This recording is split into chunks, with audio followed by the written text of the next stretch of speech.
Merci à toutes et tous de participer aujourd'hui à cette série de webinaires sur la diversification, avec aujourd'hui pour thème la préparation de son sol pour se diversifier. Deux, trois petits mots avant de lancer le webinaire, pour vous présenter tout d'abord nos financeurs qui nous permettent de réaliser ces webinaires. Donc ces webinaires diversification sont financés par la région Nouvelle-Aquitaine, l'Agence de l'eau Adour-Garonne, le ministère de l'Agriculture et de la Souveraineté alimentaire, ainsi que l'Union européenne. Et rapidement, un petit mot d'introduction. L'idée de cette série de webinaires, c'est vraiment de vous donner des billes de réflexion, notamment sur l'opportunité de diversification en agriculture biologique. Mais donc, c'est vraiment de vous présenter des outils, de vous mettre en relation avec des personnes ressources, le tout pour vous aider à avancer et mûrir vos projets de diversification. Du coup, je me présente rapidement, Jean Bélière, animateur collectif bio. Et voilà, je laisse la parole à Léna et Violette. Mais du coup, pour se présenter rapidement, Léna Massé et Violette Aurel, on est toutes deux à l'équipe gestion durable des sols, donc à la Chambre de Gironde.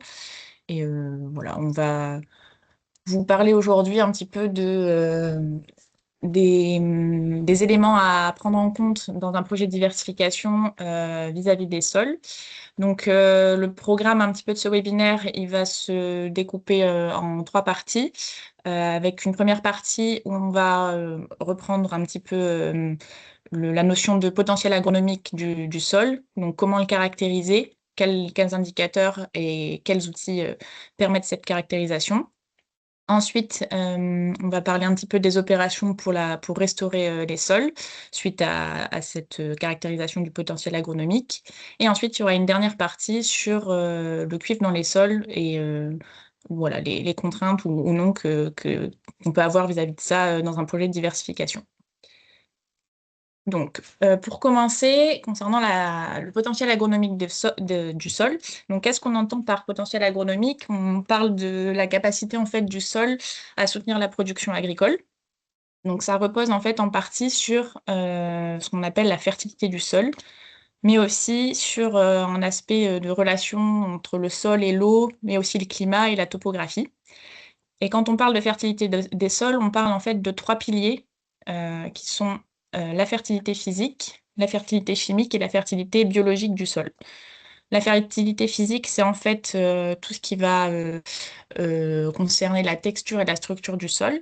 La fertilité chimique, elle concerne plutôt le réservoir nutritif du sol. Et la fertilité biologique, l'ensemble des organismes vivants et des matières organiques qui vont assurer le bon fonctionnement du sol.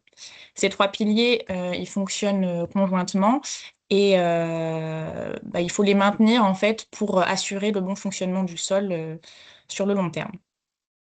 Donc, par la suite, on va vous présenter un petit peu les différents indicateurs qui permettent d'évaluer ces trois piliers. Donc, concernant la fertilité physique, il y a une première notion qui est importante, qui est celle de la texture. Donc, c'est en fait la part d'argile, de limon et de sable qui constitue le sol. Et donc, ces différentes particules, elles varient notamment de par leur taille, donc avec des particules très petites pour l'argile et beaucoup plus grosses pour les sables. Mais dans la notion de texture, il y a aussi les éléments grossiers qui sont en fait tous les éléments qui ont un diamètre supérieur à 2 millimètres. Donc pourquoi cette notion de texture elle est importante dans un projet notamment de diversification? C'est parce que selon la texture du sol, donc notamment selon la présence de sable ou d'argile dans le sol, on va avoir une capacité du sol qui va être variable vis-à-vis de la rétention de l'eau notamment et de la rétention en éléments minéraux. En fait, du coup, la texture, elle influe directement sur ce qu'on appelle la réserve utile du sol. Donc, c'est la quantité d'eau maximale que le sol peut retenir et restituer aux racines. Donc, cette réserve utile, elle dépend, comme je le disais, de la texture, mais aussi de la teneur en éléments grossiers et de leur nature, et aussi de la profondeur du sol. C'est vraiment une mesure qui se fait en fonction de la profondeur du sol. Donc, c'est des éléments voilà, importants, puisque en fonction des besoins en eau de la culture qu'on va choisir, cette notion de réserve utile et donc de texture va être primordiale. Vient ensuite une deuxième notion qui est celle de la structure du sol. Donc là, c'est plutôt le mode d'assemblage des constituants du sol, donc comment ces différents éléments, donc ces différentes particules s'agencent dans l'espace et entre elles. Donc cette structure, elle dépend à la fois de la texture, puisque comme on l'a dit, le sable, par exemple, et l'argile vont avoir des profils de porosité très différents et donc une perméabilité très variable. Et la présence d'argile va aussi influer sur la structure du sol, puisque les argiles, en fait, elles sont chargées négativement et elles ont une capacité de stockage de l'eau et des minéraux. Mais donc cette structure, elle ne dépend pas uniquement de la texture, elle dépend aussi des pratiques. Donc en fonction justement de son historique viticole, on peut avoir une structure qui a pu être impactée, notamment par des travaux du sol qui ont pu être inappropriés, des retournements d'horizon, etc., qui ont pu un peu malmener la structure du sol.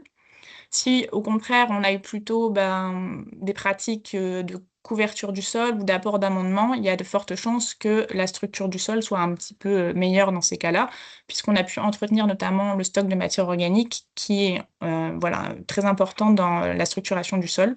On y reviendra par la suite. Vous avez ici un petit exemple en bas à droite de deux types de mottes qu'on peut retrouver dans le sol. Sur la gauche, plutôt des mottes un peu anguleuses, qui sont qui traduisent plutôt un sol peu structuré, peu riche en matière organique, alors que sur la droite, on a plutôt une motte qui est plus grumeleuse, donc qui est plus propice à l'infiltration de l'eau, mais aussi aux échanges gazeux ou au déplacement aussi de la faune du sol et aussi l'enracinement de la culture. Donc, on a parlé un petit peu de la fertilité physique. On va en venir maintenant à la fertilité chimique du sol.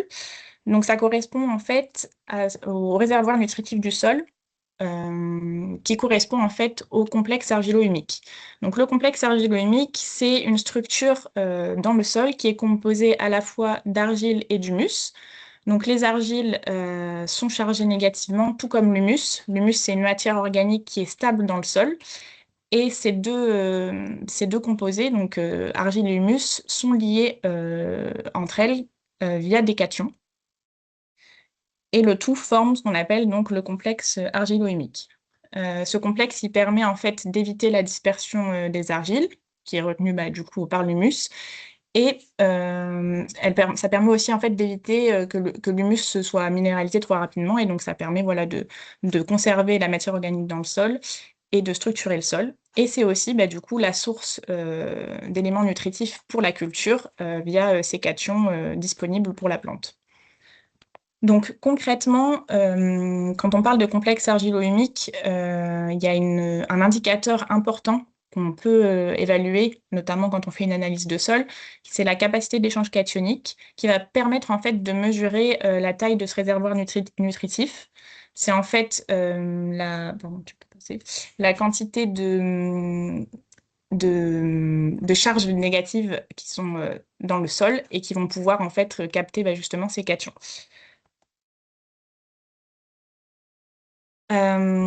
Donc, cette CEC, donc on peut la mesurer, comme je le disais, via une analyse de sol, mais en fait, ce complexe, il peut être non optimal, on va dire, la CEC peut être faible, trop faible, si on a eu par exemple des pratiques un petit peu qui n'ont pas permis d'entretenir la matière organique du sol, ou si on a un pH déséquilibré.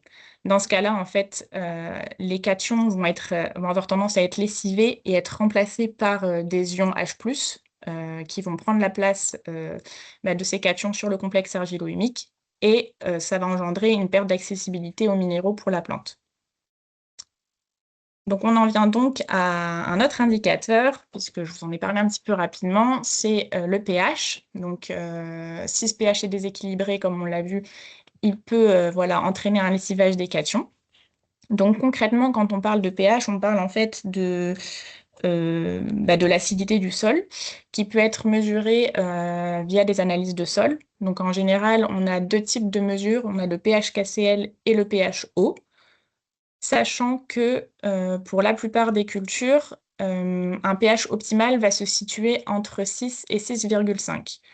Au-delà de 6,5, on peut voilà, avoir des phénomènes, notamment au-delà de 7 ou 7,5, des phénomènes de toxicité, mais aussi, surtout, si on est en dessous d'un seuil critique de 5,5, ou comme vous pouvez le voir sur le petit graphique de gauche, on peut avoir un phénomène de toxicité, notamment vis-à-vis de l'aluminium, qui va être trop disponible pour la plante. Donc, quand vous faites une analyse de sol, c'est vraiment le pH eau qu'on va pouvoir regarder. C'est vraiment un critère fondamental sur lequel on a beaucoup de références en France et qui va permettre voilà, de savoir s'il faut faire derrière un redressement du pH, les choses qu'on verra en seconde partie de webinaire.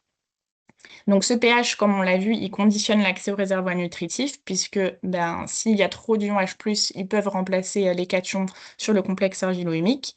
Et il conditionne aussi le bon fonctionnement de l'activité biologique, puisque en fait, les organismes vivants dans le sol, qui assurent la dégradation, la minéralisation de la matière organique, enfin, leur activité peut être très impactée par un pH qui serait déséquilibré.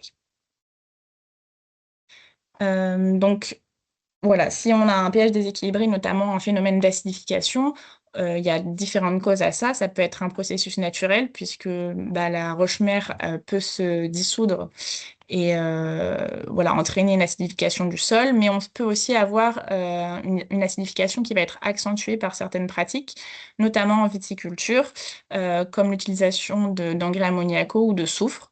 Donc, dans un projet de diversification, c'est aussi là qu'il faudra être vigilant, puisque le pH du sol aura pu être un petit peu malmené selon les pratiques qu'on aura eues par le passé. Autre élément important à prendre en compte dans le cadre de la mesure un petit peu de la fertilité chimique, c'est le calcaire. Donc le calcaire, il peut être présent naturellement dans le sol, en fonction du type de sol qu'on a et notamment de la roche-mère, et il va influer directement sur le pH et aussi sur la formation du complexe argilo-humique, puisqu'il va faire des ponts entre l'humus et l'argile. Donc dans un projet de diversification, ça peut être aussi très intéressant de doser ce calcaire total et ensuite, si on a par exemple un projet d'arboriculture, d'évaluer un petit peu, enfin de mesurer plus précisément le calcaire actif du sol pour faire un bon choix de porte-greffe par la suite, si jamais on a un sol très calcaire. Donc, pour finir un petit peu cette partie sur la fertilité du sol et les trois piliers, on en vient au dernier pilier qui est celui de la fertilité biologique. Donc, qu'est-ce qu'on entend par fertilité biologique? En fait, ce sont toutes les matières organiques du sol, à la fois les matières organiques vivantes, donc vraiment les organismes vivants qui permettent la minéralisation notamment de la matière organique, mais aussi tous les résidus organiques non décomposés. Et donc, ces matières organiques, elles sont essentielles au bon fonctionnement du sol, puisque comme on l'a vu, elles permettent de consolider la structure du sol et via la formation du complexe argilo-humique notamment. Elles permettent de limiter les phénomènes de dégradation et aussi de retenir l'eau dans le sol. Donc, pour évaluer un petit peu cette fertilité biologique, ce qu'on peut faire dans un premier temps, c'est des observations de terrain. On y reviendra par la suite quand je vais vous présenter un petit peu les outils d'analyse de ces différents indicateurs. Donc voilà, on peut évaluer un peu l'état d'enracinement, s'il y a des présences de galeries, mais aussi la structure des mottes, comme je vous l'ai montré précédemment en photo, qui témoignent voilà, de la fertilité biologique et de son état. Et pour aller plus loin, ce qu'on peut faire aussi via une analyse de sol, c'est mesurer le taux de matière organique notamment, et aussi le rapport carbone sur azote, qui est lui un indicateur de la minéralisation du sol, donc de la capacité du sol à minéraliser l'azote. Donc la gamme optimale conseillée pour le C sur N, c'est entre 9 et 12. Si on a un rapport C sur N qui est trop élevé, ça indique une minéralisation trop lente, donc soit parce qu'on a trop de matière organique dans le sol, mais si on a un rapport C sur N qui est trop faible, hein, donc inférieur à cette gamme de 9 à 12, on va avoir une minéralisation trop rapide de l'azote, donc soit parce qu'on n'a pas assez de matière organique dans le sol, soit parce qu'on a trop d'azote dans le sol. Donc pour finir un petit peu sur ces indicateurs de la fertilité biologique, ils témoignent en fait du fonctionnement du sol, mais ils sont aussi dépendants de la nature du sol. Donc comme on l'a vu, le pH peut impacter cette activité biologique du sol, mais aussi ces indicateurs, ils sont aussi dépendants des conditions climatiques, puisque les phénomènes de minéralisation sont très dépendants aussi de la météo, et aussi des pratiques d'entretien du sol. Donc voilà, sur un historique vigne, si on a entretenu le sol avec des restitutions, par exemple en serment, ou des apports de matière organique, il y a des chances que ces indicateurs soient un peu en meilleur état que si on a eu des travaux du sol, par exemple, un peu trop intensifs euh, lors de la culture de la vigne. Donc pour faire le bilan rapidement, j'espère ne pas être trop longue, pour revenir sur les différents indicateurs rapidement, donc comme on l'a vu, il y a 3 piliers qui déterminent la fertilité du sol. Un pilier physique qui est représenté par la structure et la texture du sol. Un pilier biologique qui peut être évalué grâce à la mesure du taux de matière organique, de l'azote du sol et du rapport C/N. Et un pilier chimique qui, lui, peut être évalué via la mesure du pH, de la CEC, de la teneur en éléments minéraux et du calcaire total dans le sol. Donc, petit point de vigilance dans un projet de diversification avec un historique de vigne, ça va être vis-à-vis notamment de la structure, puisque en viticulture, on peut avoir des passages d'engins assez répétitifs, ce qui a pu entraîner par exemple des phénomènes de tassement.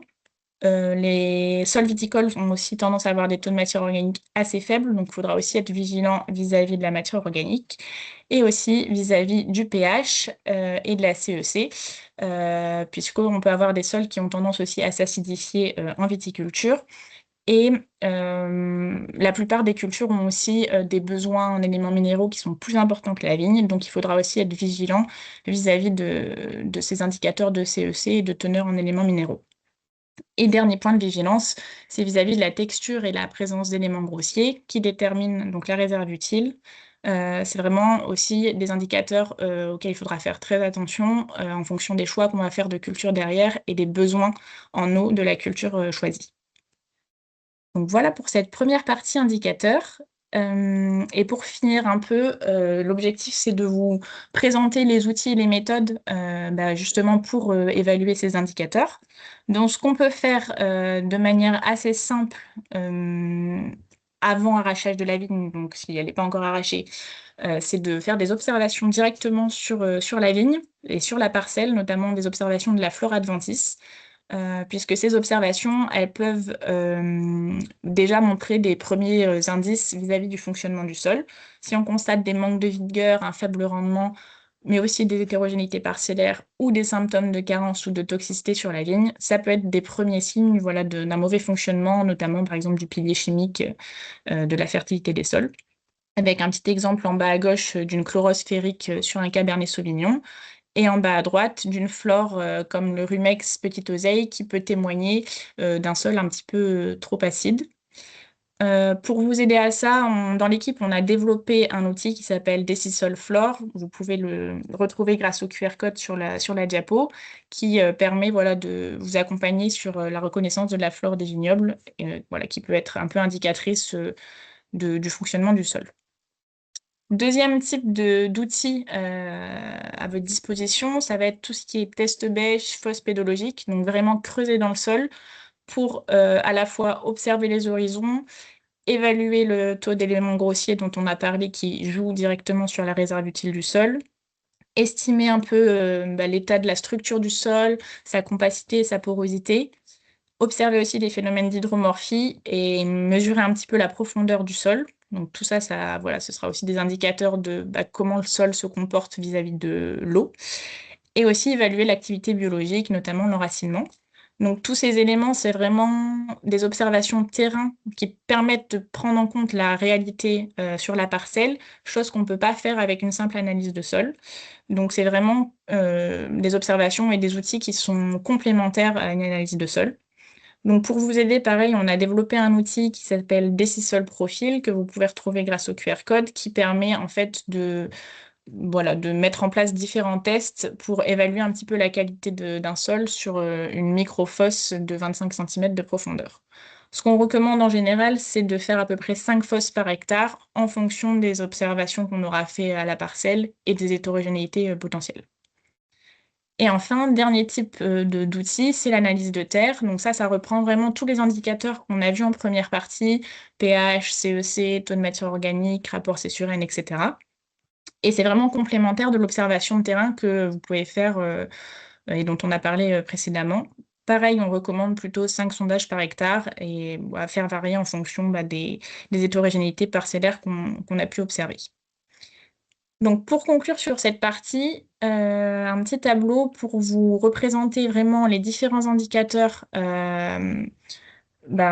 qui sont vraiment importants à prendre en compte dans un projet de diversification pour évaluer un petit peu l'état du sol. Donc, on a des indicateurs qui s'observent avant arrachage, donc sur la vigne et sur la flore adventice, qui peuvent témoigner donc des hétérogénéités parcellaires, des symptômes de carence, de toxicité, mais aussi la flore bioindicatrice. Sachant que j'ai mis un petit code couleur, donc en jaune, vous avez tout ce qui est indicateurs globaux, on va dire, qui nous donnent des indices sur le fonctionnement global du sol.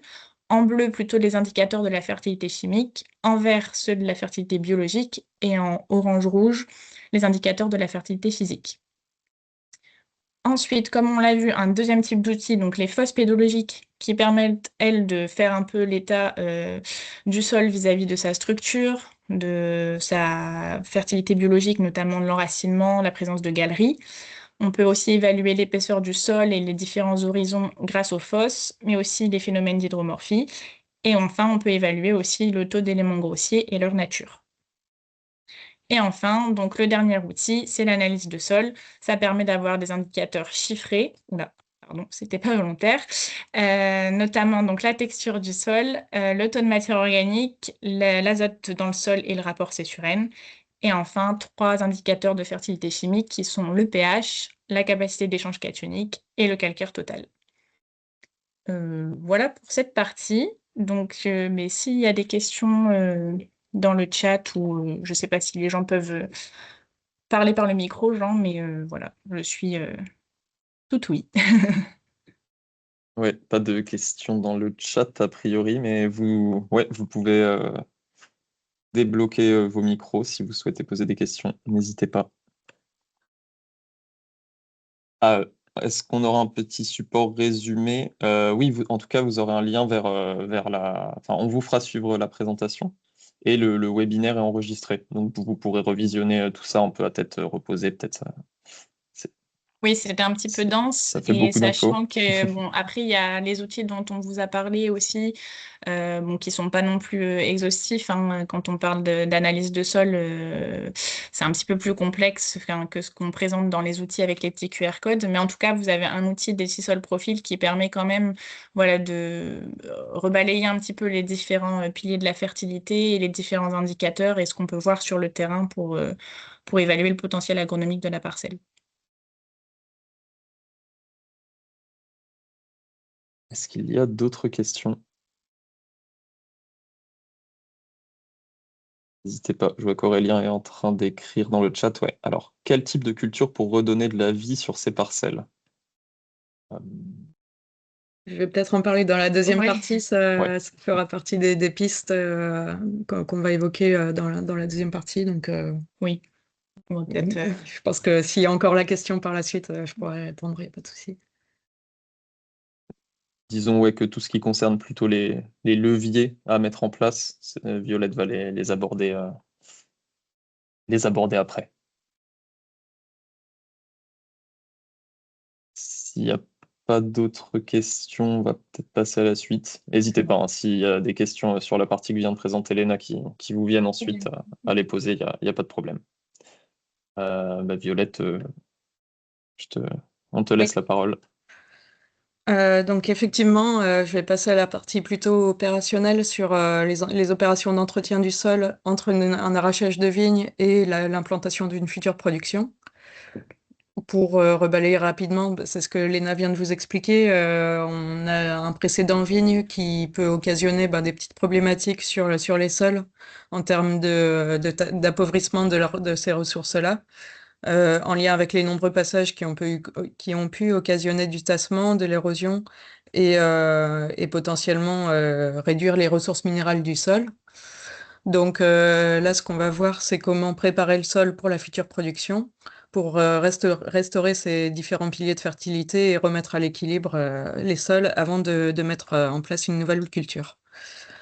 Qui, comme on l'a dit, peut avoir des besoins qui sont un petit peu plus exigeants en termes notamment de besoins en éléments nutritifs que ce qu'on a l'habitude sur la vigne.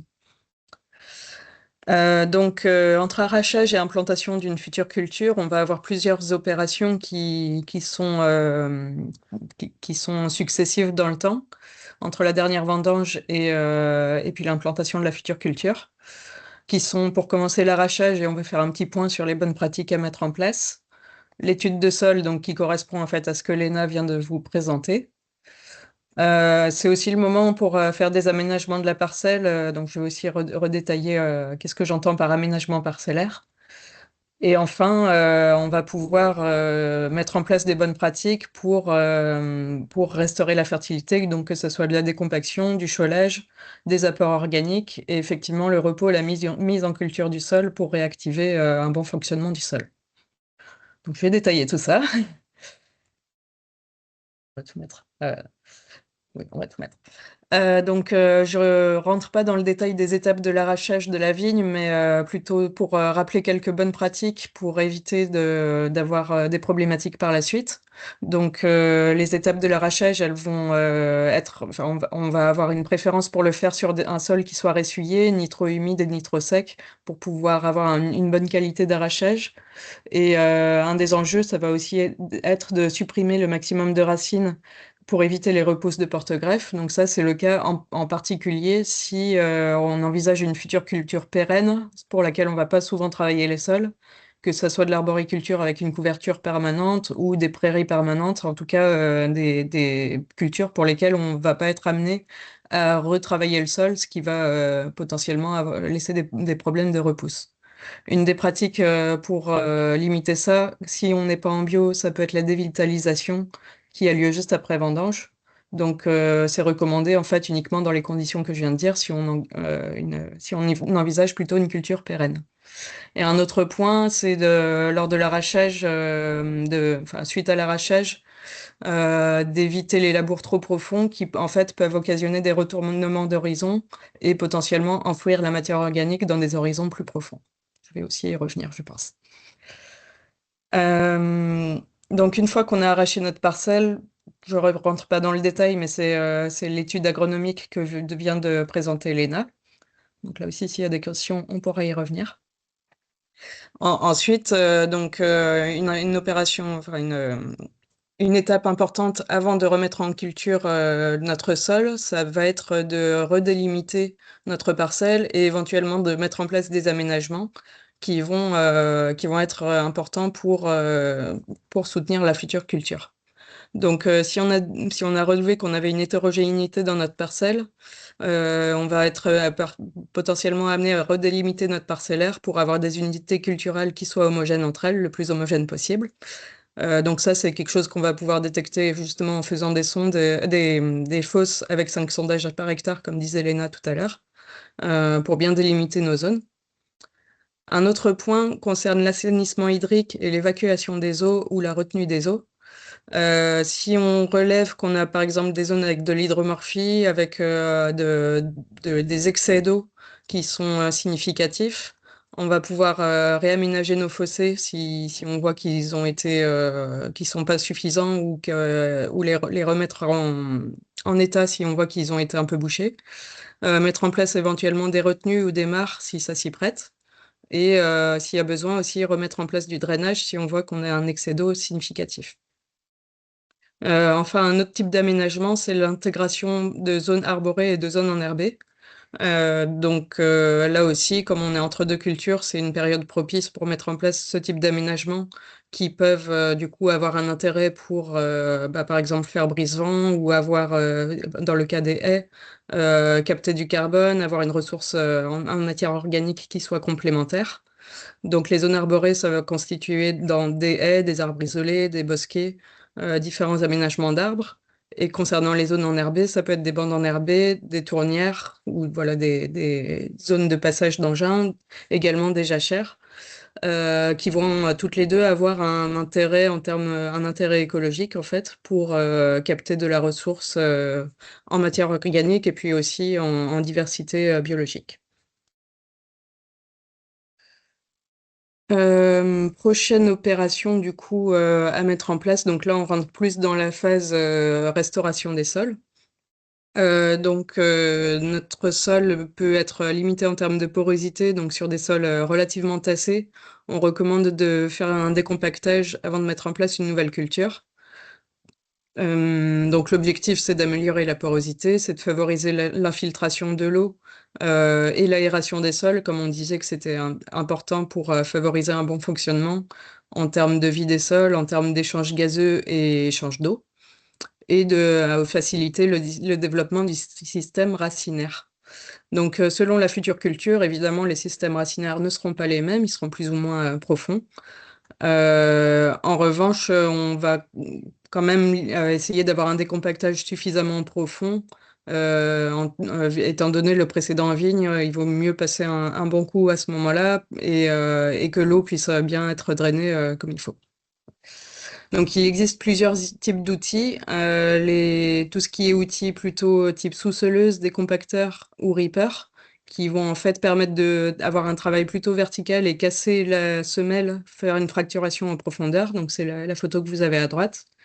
Et vous avez des outils qui vont plus consister à retourner les horizons, donc type charrue et pour pratiquer un labour. Donc, comme je disais tout à l'heure, ça peut être un petit peu risqué d'avoir ces outils-là, dans le sens où ça va potentiellement inverser les horizons qui sont... en travaillant le sol, on va inverser les différents horizons, donc les différentes couches de sol, et potentiellement enfouir les ressources en matière organique de manière plus profonde. Donc, pour revenir un peu sur ces questions de profondeur, donc comme je disais, l'enjeu, c'est un peu de rattraper la compaction qui est due à l'historique vigne. Donc, on va viser dans le schéma de droite plutôt ce qui est entouré dans le carré vert, les horizons massifs profonds, et puis la semelle de labour, donc en prévoyant un travail autour de 35 à 40 cm. Là où les interventions qui sont plutôt sur la droite du schéma, bah, ça correspond plus à des interventions qu'on fait en grande culture pour favoriser un décompactage superficiel. En termes de passage, du coup, on va privilégier on recommande de passer en 2 passages, en particulier si on a de la compaction, pour faciliter l'entrée des outils dans le sol et donc éviter de consommer trop de carburant et moins abîmer le matériel. Et de faire des passages croisés et de ne pas travailler exactement dans le sens des rangs de vigne, mais d'avoir un petit angle de 10 degrés pour faciliter le travail, enfin avoir une meilleure efficacité de la décompaction. Autre pilier, enfin autre type d'intervention, ça va être la gestion de l'état calcique. Donc, si on est sur des sols qui sont acides et qu'on a une future culture qui est exigeante en termes enfin, a un pH préférentiel, comme disait Léna, entre 6 et 6,5, on peut être amené à réaliser un cholage. Donc, on privilégie en général de faire la restauration de l'état calcique avant de remettre en place des amendements organiques. Dans l'ordre, ça permet déjà de régler les problèmes de pH avant de régler les problèmes de matière organique. Donc la diapo, elle est un peu chargée, mais l'idée à en retenir, c'est qu'il existe plusieurs sortes de produits qui vont être solubilisés plus ou moins rapidement en fonction de leur composition. Donc soit on peut avoir des produits crus, comme ce qu'on a à gauche de la diapo, et plutôt grossiers, qui sont dégradés, solubilisés plutôt lentement. Alors que si on est sur des produits cuits et qui sont en composition très fine, on va avoir une action qui est plutôt rapide et donc du coup on va favoriser un fractionnement des apports pour ces produits-là. Ils ont ensuite ces produits une gamme de valeurs neutralisantes qui correspond à leur efficacité. Plus la valeur neutralisante est élevée, plus plus ils vont remonter rapidement le pH. Et évidemment, ils ont aussi une gamme de teneurs en chaud et en magnésie qui est variable, donc qui vont influencer la quantité à apporter. Je vous ai mis aussi plusieurs rapides sur un troisième outil qu'on a développé dans l'équipe qui s'appelle Decisol Pratique. donc qui est en fait un guide technique sur plusieurs opérations de gestion durable des sols, et notamment cette gestion du cholage, qui peut aller un petit peu plus loin que ce que je mets dans la diapo pour choisir ses produits, calculer les doses, etc. Oui, dernière précision, dans le cadre d'une agriculture bio, les produits qui sont cuits sont interdits dans la réglementation de l'agriculture bio, donc on va être amené à utiliser plutôt des produits crus. Autre pilier maintenant, c'est l'apport des produits organiques. Donc maintenant qu'on a fait notre cholage, on va regarder tout ce qui est matière organique. Et si on a un besoin d'entretien ou de correction de cette matière organique, on va pouvoir là aussi utiliser plusieurs produits qui se distinguent entre du coup des amendements ou des engrais.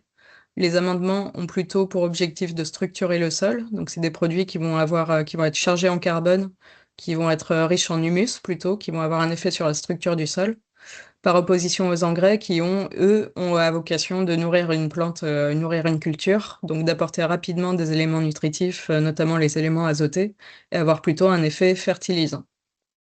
Petit point sur la bio, là aussi, les engrais minéraux sont interdits en bio, pour rappel. Donc, il existe plusieurs types de produits organiques. Déjà, ils se distinguent selon leur origine, animale ou végétale. Donc, tout ce qui est d'origine animale, ça va être les fumiers, les lisiers, les fientes, etc. Alors que d'origine végétale, on peut avoir plutôt des composts, des résidus de végétaux, des produits type biochar. Donc, parmi ces différents produits, ils vont avoir une vitesse de minéralisation qui est variable dans le temps. Et on comprend bien en voyant les photos que selon leur taille aussi et leur composition, ils vont être plus ou moins rapidement assimilables et dégradés par la faune du sol, selon s'ils sont très grossiers ou plutôt compostés et déjà finement fractionnés. Donc, vous avez ici un petit schéma qui donne aussi les différents critères qui permettent de choisir les produits. Donc, quand on regarde déjà les critères agronomiques, on a déjà la nature des constituants, c'est ce qu'on vient de voir, avec l'origine animale ou végétale. Chaque produit a aussi son propre pourcentage de matière sèche et de matière organique. Donc, matière sèche, déjà, s'il est plus ou moins riche en eau, moins il est riche en eau, plus il va être concentré et donc apporter beaucoup de matière organique. Et le pourcentage de matière organique influence directement les apports organiques. Et un autre critère important à regarder aussi, c'est le C sur N et aussi un indicateur spécifique qui est l'ISMO, qui est l'indice de stabilité de la matière organique, qui va en fait traduire si notre produit est stable dans le temps, et plus l'ISMO va être élevé, plus le produit va en fait avoir un effet structurant sur la matière, sur le sol. Là où quand on a un ISMO qui est plutôt faible, quand on regarde par exemple sur le graphique du bas les effluents d'élevage, on a par exemple les fientes qui ont un ISMO plutôt faible, donc c'est un produit qui va être rapidement minéralisé. Autre critère plus pratico-pratique pour choisir son produit, évidemment, il y a la question du coût qui dépend du type de produit. Comme on a commencé de le voir tout à l'heure aussi, la formulation qui correspond en fait à la forme du produit, s'il est plutôt sous forme de poudre, de bouchon ou brut. Et la granulométrie, c'est sa taille, si on est plutôt sur des fragments fins ou grossiers. Et on va devoir aussi regarder quel est notre matériel d'épandage à disposition, ou si on n'en a pas, du coup, faire appel à de la prestation pour faire l'épandage. Dernier aspect, pareil, j'espère que je suis pas trop longue. Donc, repos et mise en culture du sol. Donc là, une fois qu'on a fait nos apports, enfin décompacté, fait nos apports, on va pouvoir mettre un petit peu notre sol en activation pour du coup mettre à profit cette matière organique qu'on a apportée. Et là, du coup, c'est une opération importante pour en fait remettre en route la fertilité du sol. Donc, on va pouvoir mettre en place des semis de couverts ou de jachères qui vont avoir plusieurs objectifs. Déjà, d'entretenir la décompaction de notre sol via les racines du couvert pour avoir une action de restructuration. Reconstituer le stock d'humus, donc là, c'est vraiment en apportant de la matière organique fraîche à la parcelle. Apporter des restitutions azotées, donc là, ce sera plus par l'apport de légumineuses. On a aussi du coup favorisé l'activité biologique et la minéralisation dans les sols pour là aussi reconstituer la réserve du sol en minéraux. Et on peut aussi avoir un objectif pendant l'entretien de ces parcelles, avant de remettre en place une nouvelle culture, qui peut être de mettre en place des mélanges favorables à la biodiversité, donc des mélanges mellifères, comme certaines jachères fleuries. Au-delà de ces objectifs agronomiques, en fait, d'avoir un semis pendant la période qui fait un peu cette période intermédiaire, c'est d'observer la parcelle et en fait d'avoir un petit peu de l'indication grâce à cette mise en place de culture pour repérer les zones où cette culture intermédiaire va mal pousser. Ça va déjà aussi retraduire on peut avoir des problèmes de pH, des problèmes d'eau ou de fertilité, qui vont nous permettre de corriger ces problèmes par des apports pour rééquilibrer la parcelle là où on voit que la culture pousse mal. En termes de semis, donc là aussi, vous avez un peu l'ensemble des éléments techniques dans le guide des 6 sols pratiques. Donc on peut mettre en place plusieurs types de familles qui sont les graminées, les légumineuses et les crucifères, qui ont des objectifs spécifiques. Donc les graminées qui vont plutôt être là pour faire un apport de biomasse conséquent, avoir une action structurante sur le sol ici avec un système racinaire qui est plutôt en surface et fasciculé, ça veut dire que c'est des racines qui sont denses et qui sont fines. Les crucifères vont aussi avoir une action racinaire avec plutôt une racine pivot, un système racinaire pivotant, donc là qui va plus plonger en profondeur. Qui peuvent aussi avoir une légère action de acidification si on est sur des pH très calcaires. En tout cas, les crucifères s'implantent mieux dans les sols calcaires.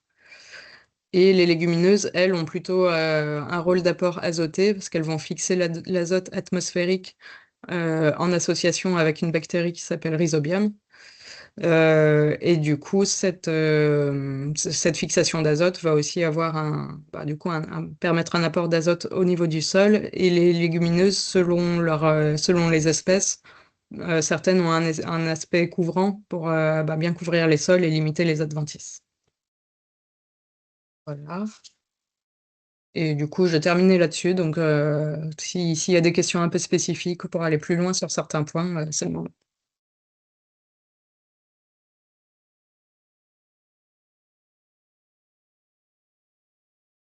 Alors, il y a une première question dans le chat. En quoi consistent les opérations de dévitalisation? Ah oui, c'est vrai que je ne l'ai pas précisé.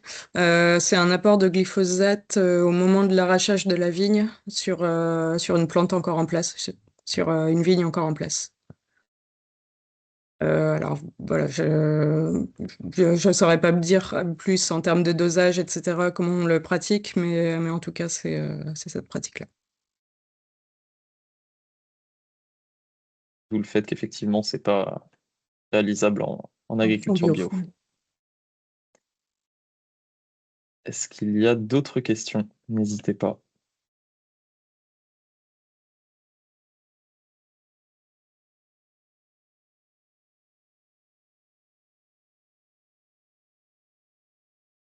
A priori, pas de questions pour le moment. Toujours pareil, hein, n'hésitez pas par la suite s'il y a des questions qui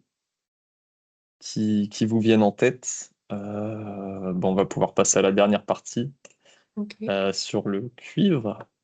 Alors l'idée, c'était de voir un petit peu quel pouvait être l'impact du cuivre, notamment dans les sols viticoles où il y a un enjeu particulier par rapport aux doses de cuivre, et de voir quel impact éventuellement ça pouvait avoir sur la diversification. Alors, rapidement, le cuivre, tout ce qui concerne les sols viticoles et le cuivre, en termes de concentration, effectivement, on a des concentrations en cuivre qui sont plus élevées que la moyenne dans les sols viticoles. On considère, enfin, si on fait l'ensemble. Ah oui, avant que je me lance, dans toute cette présentation, la grande partie de ce que je vais présenter, c'est une synthèse d'un article que vous pouvez trouver dans le profil bio numéro 23. Voilà, n'hésitez pas à le consulter si vous voulez en savoir plus. Donc je reprends. La concentration en cuivre, elle est globalement beaucoup plus élevée dans les sols viticoles. La concentration médiane, elle est de 50 à 100 mg par kilo dans les sols viticoles à l'échelle nationale. Pour info, c'est 5 à 10 fois supérieur à la concentration, à la médiane des concentrations dans des sols hors viticole, classique. C'est ce que vous pouvez voir d'ailleurs sur la carte de droite, là, il y a les régions viticoles, où on peut voir qu'il y a des fortes concentrations. C'est particulièrement le cas sur les parcelles historiques. Historiquement, les doses des traitements au cuivre étaient beaucoup, beaucoup plus importantes.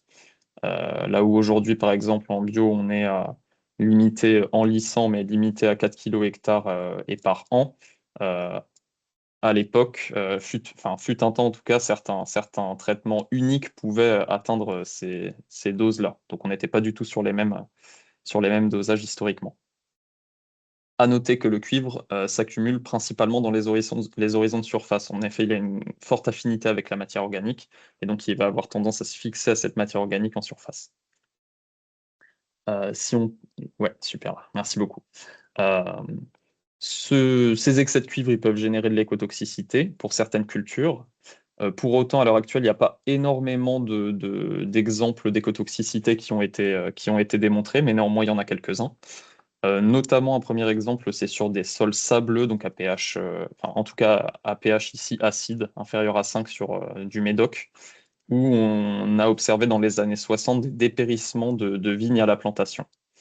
L'autre exemple le plus connu, c'est sur les sols calcaires du Languedoc, où il y a eu un impact significatif sur la croissance de blé dur qui a été implanté après arrachage de vignes, et où ça a eu un impact, donc l'excès de cuivre a eu un impact significatif. Ça se traduit par ce que vous pouvez voir sur la photo à droite, là, c'est la zone un petit peu plus jaune. C'est comme ça que ça s'exprime au niveau du végétal. En tout cas au niveau du blé dur, qui est particulièrement sensible à un excès de cuivre. Donc, on n'a au final pas tant d'exemples que ça à l'heure actuelle d'écotoxicité. Peut-être, il y a plusieurs raisons qui peuvent expliquer ça. Dans un premier temps, c'est le fait que les symptômes visuels sur le végétal aérien, au niveau du végétal, ils vont plutôt d'abord s'exprimer au niveau des racines, donc ils ne sont pas forcément visibles tels quels. Ce qu'on peut aussi se dire, c'est que les racines, en tout cas les racines de la vigne, elles vont avoir tendance à explorer des zones en dessous de la zone d'accumulation du cuivre, puisque je vous rappelle, comme je disais juste avant, que le cuivre s'accumule plutôt dans les premiers centimètres du sol. Et également, une autre possibilité, c'est en tout cas peut-être que dans la plupart des cas de sol anciennement viticole, il n'y avait pas d'accumulation de cuivre à des doses qui étaient écotoxiques pour les cultures qui suivaient. Je veux bien qu'on passe à la diapo suivante. Merci beaucoup. Comment ça se fait que le cuivre il est écotoxique éventuellement pour certaines cultures? C'est en lien avec sa biodisponibilité, c'est-à-dire la disponibilité, c'est-à-dire à quel point l'élément cuivre il peut être absorbé ou métabolisé par une cible biologique, donc en l'occurrence par les cultures. Ça va dépendre de cette biodisponibilité de deux choses. Tout d'abord de la solubilité, c'est-à-dire la capacité du cuivre à passer de la phase solide à la phase en solution sous la forme Cu2+. C'est ce que vous voyez en vert sur la figure, l'image à droite. C'est ce cuivre qui est dans la solution sous forme Cu2+, qui est disponible pour la plante. Un autre élément qui impacte la biodisponibilité du cuivre, c'est sa forme, forme sous laquelle il est présent dans cette solution. Effectivement, il y a du cuivre qui est présent en solution sous forme Cu2+. Comme je le disais, c'est ce cuivre qui est biodisponible. Pour autant, il y a une autre partie du cuivre qui est en solution, mais qui est liée à la matière organique dissoute. C'est ce qui est indiqué comme Cu complexe sur la figure à droite. Et ce cuivre-là, il n'est pas disponible. Je veux bien qu'on passe à la suite. Et donc, du coup, comment jouer sur cette biodisponibilité et donc comment limiter, dans l'objectif notamment de limiter la biodisponibilité pour éviter une écotoxicité pour les cultures, il y a deux paramètres principaux sur lesquels on va pouvoir jouer. C'est le pH. Cette même figure-là que Léna vous a présentée plus tôt, vous pouvez voir que la solubilité du cuivre qui est en bas en violet, la solubilité du cuivre, elle varie avec le pH, et notamment sur des pH plus élevés, elle va avoir tendance à diminuer. Un autre élément sur lequel on peut jouer, c'est la matière organique, solide comme dissoute, puisque pour rappel, le cuivre a tendance à se fixer à cette matière organique. On peut passer après, merci. Et donc, c'est par la gestion à la fois de ce pH et de la matière organique qu'on va pouvoir jouer sur la biodisponibilité et donc éventuellement limiter l'écotoxicité. Je viens de le dire, à des pH plus élevés, notamment à partir de 6,5, la solubilité du cuivre et donc sa biodisponibilité a tendance à diminuer. Donc par décholage, pour viser notamment un pH au-dessus de 6,5, on peut limiter la biodisponibilité du cuivre. Une autre idée, ce serait de pouvoir enrichir le sol en matière organique par des apports d'amendements organiques, sous réserve que ce soit des apports qui ne sont pas chargés en cuivre, peu chargés en cuivre en tout cas. C'est cette matière organique apportée, eh bien, le cuivre va pouvoir s'y fixer et donc ne sera plus sous sous forme Cu2+ en solution et donc ne sera pas disponible pour la plante. Vous pouvez voir à droite là l'exemple d'un apport de compost sur une parcelle de blé dur justement, et où du coup l'apport de matière organique a limité la biodisponibilité du cuivre et donc son écotoxicité.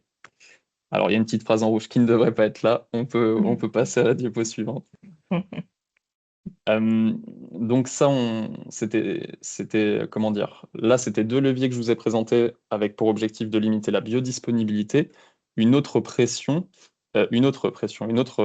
possibilité pour limiter la pression, ce serait la phytoextraction, c'est-à-dire retirer le cuivre du sol pour limiter les doses de cuivre dans le sol et donc l'impact du cuivre. Il y a un projet qui s'appelle Extra Cuivre qui a traité ce sujet de la phytoextraction et qui a évalué en tout cas la capacité de 19 espèces à extraire le cuivre des sols.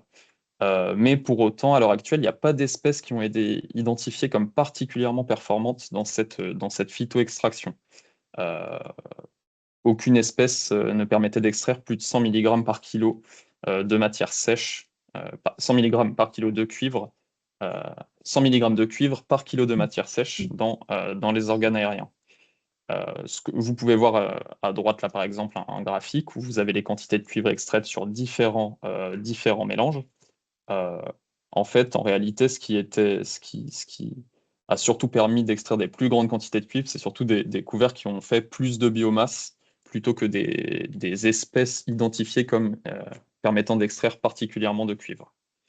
Et une autre question qui se pose avec cette phytoextraction, c'est quelle valorisation pour les couverts par la suite, puisqu'il ne faut pas qu'on retourne les couverts à la parcelle. Il faut que ces couverts soient extraits, sortis de la parcelle pour effectivement extraire le cuivre.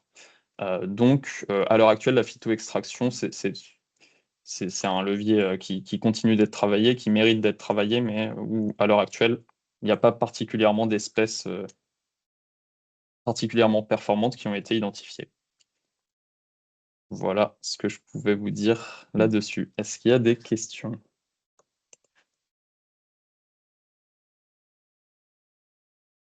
Pareil, ça faisait peut-être beaucoup d'infos, mais vous aurez le webinaire en replay si vous voulez le revisionner.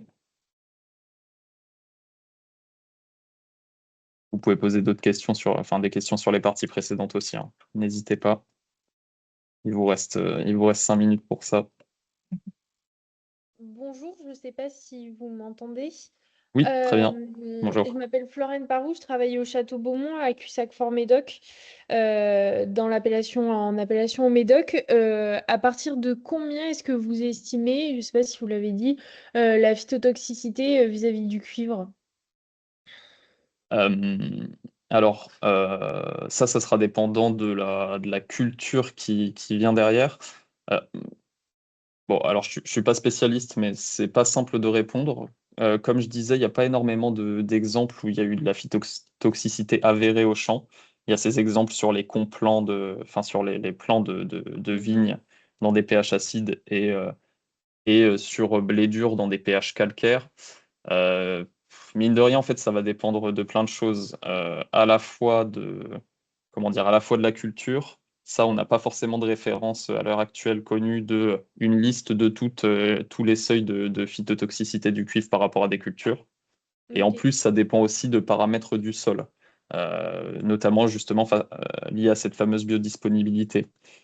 Sur des sols où on est dans des pH où le cuivre va être plus soluble, bon, on peut avoir une même dose de cuivre que dans un autre type de sol, mais ce cuivre sera plus biodisponible et donc plus pénalisant pour les cultures.